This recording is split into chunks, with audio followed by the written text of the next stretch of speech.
မန်စီးတီးကနေထွက်ခွာရဖို့နီးစပ်နေတဲ့နာမည်ကြီးကစားသမား9ဦးလက်ရှိ2025-2026ပေါ်လုံးရာသီမှာရလဒ်တွေတက်လိုက်ကြလိုက်ဖြစ်နေတဲ့မန်ချက်စတာစီးတီးအသင်းဟာလာမယ့်နွေရာသီမှာအသင်းကိုအကြီးစားပြပြင်ပြောင်းလဲမှုတွေပြုလုပ်ဖို့ပြင်ဆင်နေပါတယ်။စီးတီးဟာကာရာဘောင်ဖလားကိုရရှိထားပေမဲ့ပရီးမီးယားလိမှာတော့အာဆင်နယ်ရဲ့နောက်9မှတ်အကွာအထိရောက်ရှိနေသလိုချန်ပီယံလိကနေလည်းစောစောစီထွက်ခွာခဲ့ရတာကြောင့်အသင်းကိုပုံစံသစ်နဲ့ပြန်လည်တည်ဆောက်ဖို့အတွက်အနာဂတ်မရေမရာဖြစ်နေတဲ့ကစားသမား9ဦးရှိနေပါတယ်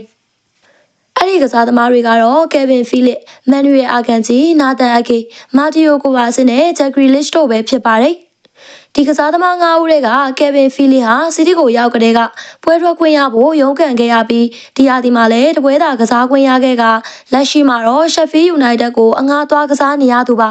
။အသက်30ရှိပြီဖြစ်တဲ့သူကိုစီးတီးအနေနဲ့အပြေးပိုင်ရောင်းချဖို့တေချာသလောက်ရှိနေပါတယ်။ဒုတိယတဦးဖြစ်တဲ့မန်နူရယ်အာဂန်ဂျီကတော့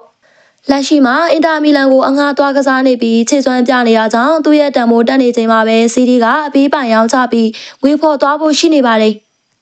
တတိယတဦးဖြစ်တဲ့နာသန်အကေကတော့အသက်32နှစ်ရှိပြီဖြစ်သလိုဒဏ်ရာပြဿနာတွေရှိပြီးပုံမှန်ပွဲထွက်ခွင့်ပျောက်ဆုံးနေတာကြောင့်လာမယ့်2026-2029ရာသီမတိုင်ခင်ရောင်းချခံရဖို့အလားအလာရှိနေပါတယ်။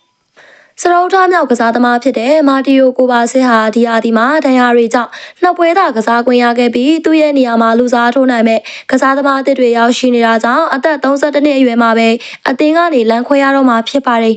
။နောက်ဆုံးတဦးကတော့စံချိန်တင်ပြောင်းရွှေ့ခြင်းနဲ့ရောက်ရှိလာခဲ့တဲ့ဂျက်ဂရီလစ်ဖြစ်ပြီးသူဟာလည်းခြေစွမ်းပိုင်းကျဆင်းမှုတွေကြောင့်အေဗာတန်ကိုအငှားချထားခြင်းခံခဲ့ရသူပါ။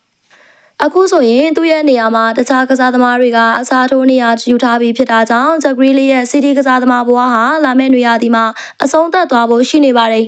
။နီးပြပက်ကွာဒီယိုလာအနေနဲ့အသက်30ဝန်းကျင်ရှိနေပြီဖြစ်တဲ့ဒီဝါရင်ကစားသမားတွေကိုရောင်းချပြီးအသင်းကိုလူငယ်တွေနဲ့ပြန်လည်အင်အားဖြည့်ဖို့စီစဉ်နေတာပဲဖြစ်ပါတယ်။နေ့စဉ် update ဖြစ်နေတဲ့ဘောလုံးသတင်းတူတွေကိုအမြဲမပြတ်သိရှိနိုင်ဖို့အတွက်ကျမတို့ရဲ့ page ကို like နဲ့ follow လုပ်ထားပြီးစောင့်ကြည့်ပေးကြပါအောင်နော်။